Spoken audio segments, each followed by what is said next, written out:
Welcome to Mindflow Radio. Mindflow Radio. She's Jaylyn. And he is Monty. So buckle your seatbelts and you're ready to take a trip towards reality. If you say so. All right.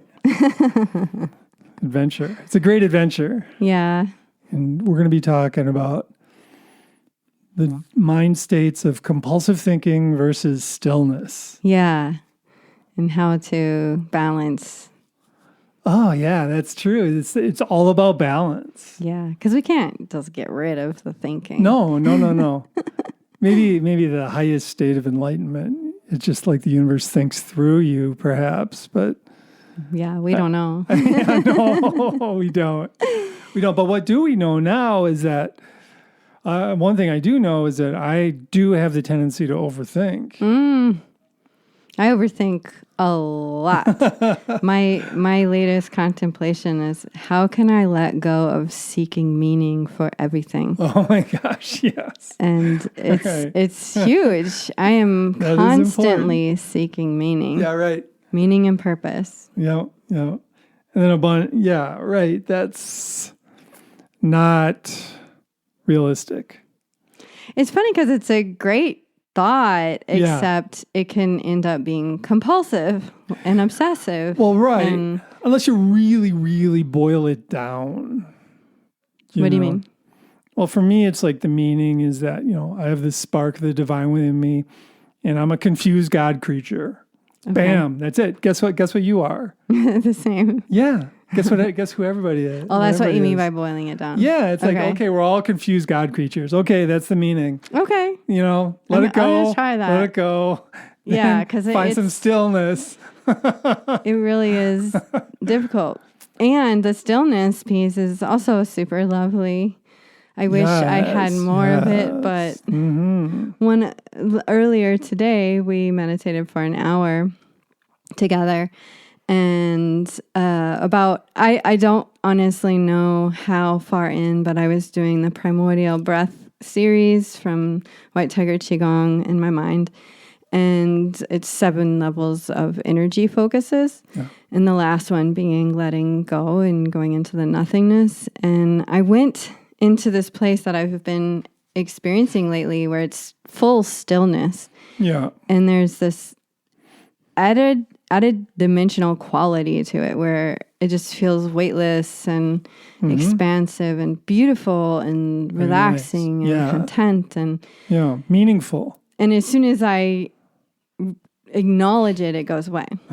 So I would say elusive. Yeah, I would say it was about 45 minutes in, and we were super still, and then there was some adjusting that was happening, and so I checked to see what time it was, and it was 45 minutes in, and I was like, wow, that was really cool. Can I get back there in the next 15 minutes? Which I didn't. Okay. But I really appreciate that I'm given these glimpses of what stillness can mean and feel like. Well, it's interesting because I was getting to a place of really deep stillness too. Before I started moving around and distracted you. Yeah. So we both got to like a deep state. But then I just couldn't hold it. I was like, oh, how much time, how much time has gone past? And then I started. Really? Yeah. And then my mind just like, zing, just kind of revved up, I guess. So you were noticing it, but it didn't go away till you were wondering what time it was. Yeah. Interesting. Because when I notice it, it leaves. It's you what? What's it when I notice it, it leaves that like dimensional quality of like weightlessness and I can stillness. Tell when I'm there for sure, but it's like holding on. I mean, it's such an art form holding to that higher state of consciousness. Yeah, it's not easy. I don't know how yet, but I've been experiencing it fairly regularly because we meditate. Usually about 30 minutes in the evening. I think if we had a little bit more time, I'd probably experience it even more. Okay. But I used to do long meditations for a while back, and I also was hitting that state. So I think it's, for me, there's something about so long going by to get my nervous system to chill out. And so it's not getting shorter, like I don't touch that if I am just doing a 10-minute meditation or anything like that. Yeah. It's interesting because I feel like I get to that stillness, I guess. Sometimes when I'm playing music, or maybe sometimes when I'm working out, or sometimes when I'm, sitting, just a variety of ways. Yeah, I guess I'm saying that this is not just stillness that I'm talking about. This is like it feels like it's beyond 3D. And I don't really, people talk about 4D and 5D. I don't know what I'm experiencing, but it's beyond stillness. I think perhaps from my perspective, we have this like 3-dimensional living here on earth. That's material reality. But then there's spiritual reality, which is maybe 0 dimension or 1 dimension. It's like a different experience. Yeah, it's very cool. Beyond space and time, I think. Just stillness, I can get there pretty quickly. Okay. But it's by using a mantra, Okay. We've been doing this So Hum challenge. I don't even know how long it's been, 2 or 3 weeks now. And sharing this with our clients and friends and each other and challenging each other to the So Hum experience. And that just simply means doing So Hum as much as possible, which is the mantra So Hum. It means I am that. And when you work with it silently with your breath, you inhale in your mind thinking so, and exhale in your mind thinking hum. And you can just work it into your day. Yep. Yeah, you can do it while you're driving, walking. So Hum Challenge, join us. Yeah. So I definitely reach stillness with that. Mm-hmm. So the chattering mind quiets down. Right. Yeah. But I'm using a mantra. Yeah, I don't know if that counts like a stillness. There's still some internal dialogue thing happening, but it's just you're saying a very chill mantra. Yeah, it's definitely not compulsive thinking. Right. That's good. It's the compulsive. That's why I think of Eckhart Tolle talks about, compulsive thinking, obsessive thinking, it's just like a epidemic in our culture. And he was talking about the Native Americans when they would meet like the white people. He said their take. Well, and this is like a real generalization, of course, but according to Eckhart Tolle, the natives would look at the white people with their like compulsively thinking minds and just think they were insane. Which is true. You think of it, if you're compulsively thinking all the time, it pushes us towards insanity. Yeah. Because there's no peace. Right. And there's no quiet. There's no real presence. There's no connectedness with the moment. It's like our minds are just like rolling like data processing machines. And then that, it does create like a lack of sanity. Yes, it does. It does. That's kind of sad and scary. Well, it kind of explains things too, and it explains why people can be so easily manipulated. And if we're in this state of like hyper agitated mind, and just like spending hours and hours every day watching screens that like tell us what to think and who to hate, right? And then that all adds up to like this compulsively disturbed mind state where the mind is just compulsively thinking about negative things. And, what goes through my mind is that the Native American spirituality was nature-based. And just like in Taoism, the spiritual basis is nature. And other shamanic practices are all based on nature. Yeah. And I have been thinking about this a lot lately. What is suffering? What constitutes suffering? Because we talk about, like if animal gets hit on the road, right? And then the next car hits it on purpose to put it out of its misery. Yeah.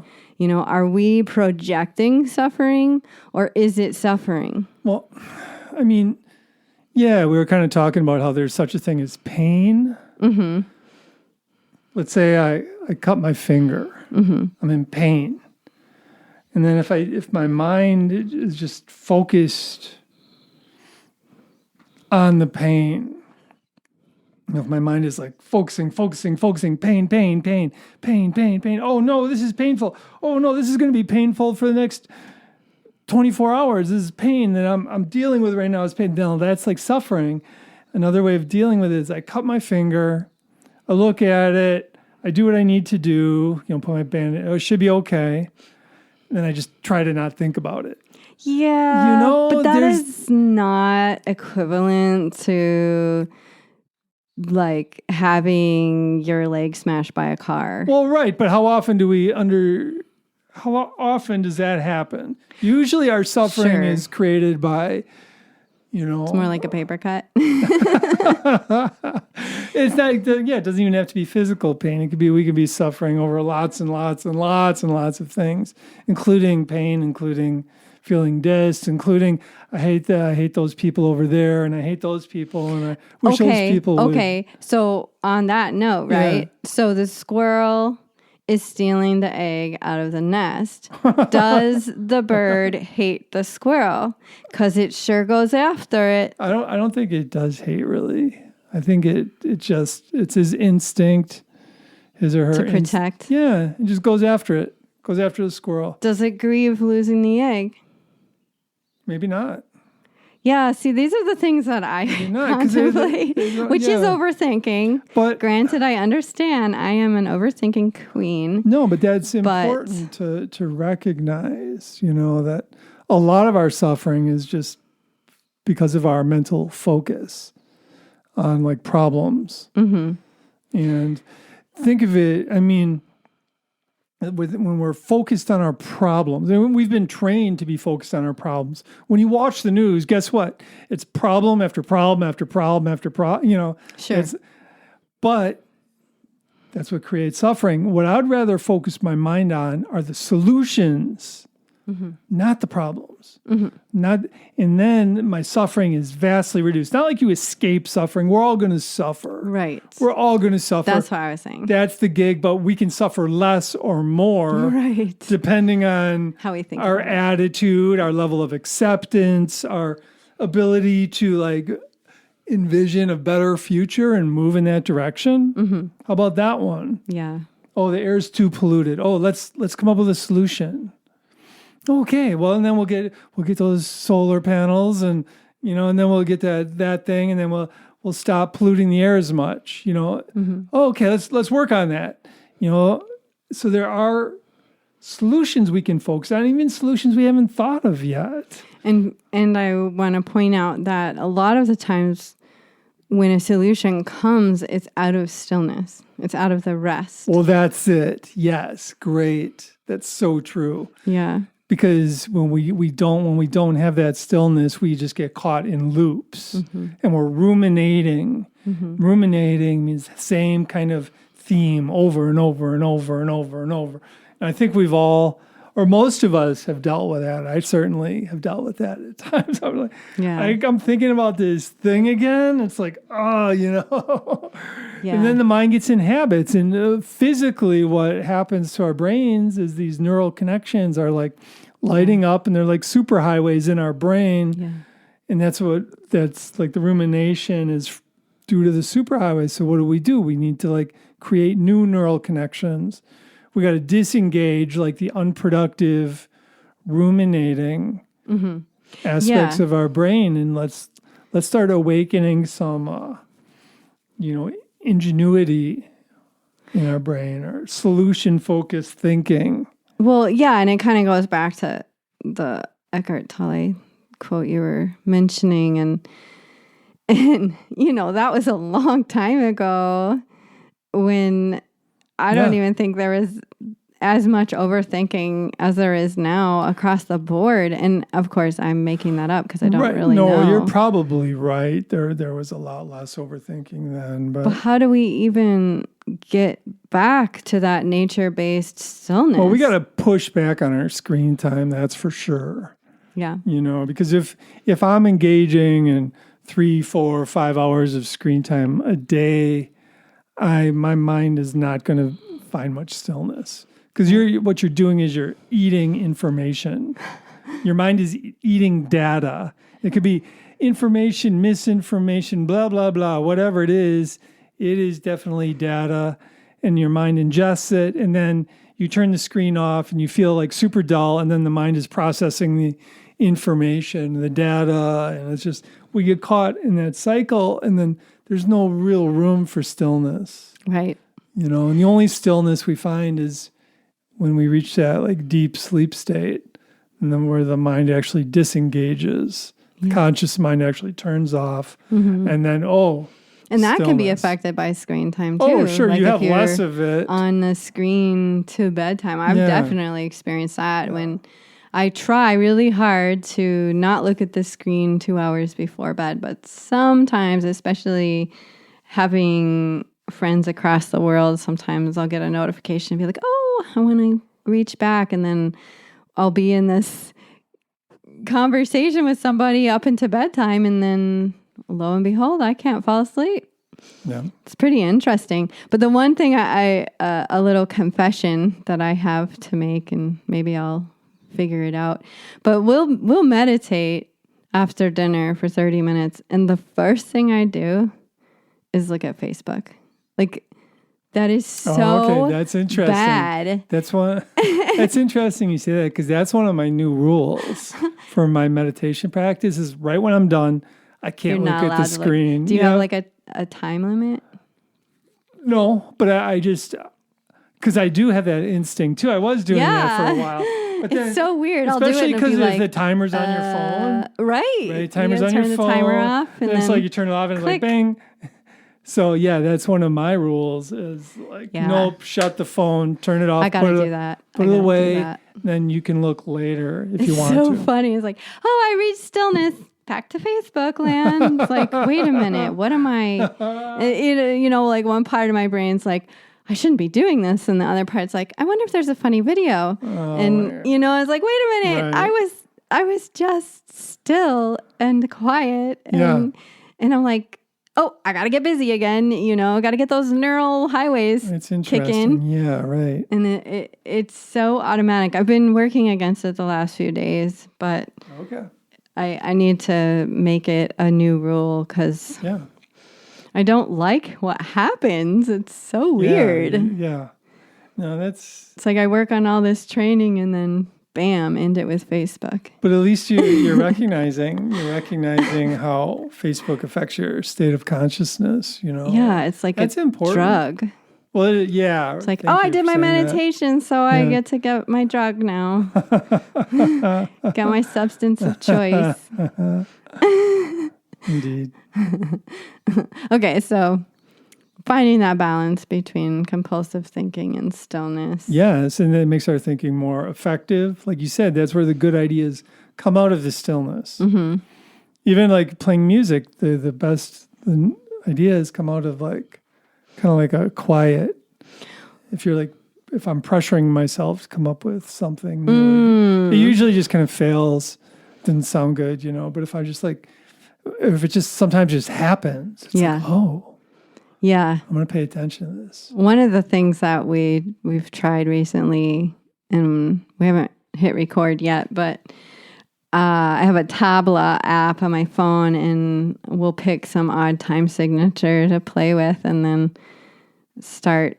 I'll be doing percussion with it, and then he'll be working on the bass and wait till some melodies come. But it's very interesting challenging ourselves with these odd time signatures because they're not a 4/4, so you can't fall into an old familiar routine. Right. An old familiar pattern of something you've heard a zillion times. It's just a way that we try to exercise new neural pathways with music. And I know, I don't know, but I remember you saying something about some scientist, and when he would get, like, his brain would feel fatigued, then he'd go play violin. Yeah. Who was some that? Scientist. He was this little-known scientist called Einstein. Oh, yeah. Okay. Yeah, but he was like a very excellent violinist. But yeah, he would use it because he would just ponder these like complex theories and walk around the room and ponder, and then he would, okay, that's enough. I need to play the violin. Mm-hmm. And also, by the way, one of the things how he ascertained what was a good theory versus a bad theory, which I find very highly interesting. He would consider a bad theory ugly and just too complicated. And a good theory was beautiful and kind of simple. Think of E equals MC squared. That's very simple, but that theory alone had just like huge effects on the scientific community and the world at large. Yeah. That's how they discovered the atomic energy and stuff. Mm-hmm. Yeah, so that's where the solutions are, is not in the thinking. Right. Yeah, and then the solution just appears out of the blue. Yeah. It's like, boom, which perhaps that's like from the divine, Yeah. That's what the Quakers say as far as like sitting. They want to quiet their mind to a point where they're able to hear the subtle voice of the divine. Yeah. And that's it. Boom. Thank you, Quakers. We have a nice Quaker community here in Viroqua, I want to say. Yeah. Yeah, so thinking is not all bad, but... No, not at all. It can get out of balance. Rumination is bad. Or not bad, but unproductive. Or speaking of suffering, you will suffer more if you ruminate. Oh, yeah. There's no doubt. It's true. Or I'll just say I suffer more when I ruminate. Much more. Yeah. So suffer less, ruminate less. Yeah. Find more stillness. Have fun. And let the solutions pop up. Yeah. And then at that point, guess what? We are the solution we've been looking for. Yeah. Because we're just, it flows through us. Yeah. Totally. Thank you for listening to our share today. We hope that you get something out of it. And if you did, share it with a friend.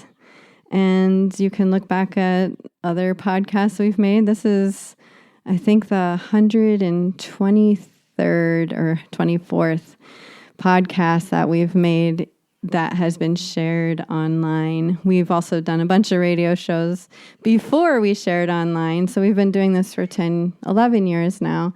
And we created, I know, right? We created an ebook that is our gift to those who wish to be a part of our online tribe. And it is called the Peace Reset Toolkit. And it's 7 practical skills for you to calm stress, clear your mind, and return to yourself. It's at mindflowradio.life. Mindflowradio.life. It's free. And it's a helpful little ebook, really. Yeah. And it's a way to join the tribe and stay in the know. And let's grow the tribe. Let's grow the conscious living frequency. Conscious community. And we will all around the world be sharing again with you soon. Yes, peace and love. Be well.